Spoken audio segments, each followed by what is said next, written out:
Next நம்ம பார்க்க போகிறது விக்கெட் கீப்பிங் க்ளவுஸ். இது வந்து ஃபுல் லெதர் க்ளவுஸ். இது குவாலிட்டி வந்து ரொம்பவே நல்லாயிருக்கு, டிசைனும் நல்லாயிருக்கு. Full leather gloves. ஸ்டிச் பால்லாம் யூஸ் பண்ணுறது ரொம்பவே நல்லாயிருக்கும். அஃபோர்டபுள், ரீசனபிள் ப்ரைஸ் தான். க்ளவுஸ் யூஸ் பண்ணுறதுவே ரொம்பவும் கம்ஃபர்டபுளாக இருக்குது.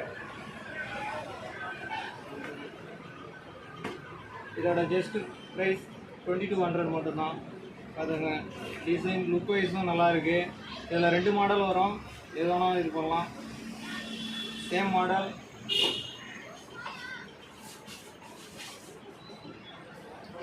லெதர் க்ளவுஸ், இதுவும் ஃபுல் லெதர் தான், சேம் குவாலிட்டி. ப்ரைஸும் இதுவும் சேம் தான், 2200 வரும். வித் ஷிப்பிங் சார்ஜ் வந்து தனியாக பே பண்ணுற மாதிரி இருக்கும். ஆல் ஓவர் தமிழ்நாடு டெலிவரி பண்ணுவோம்.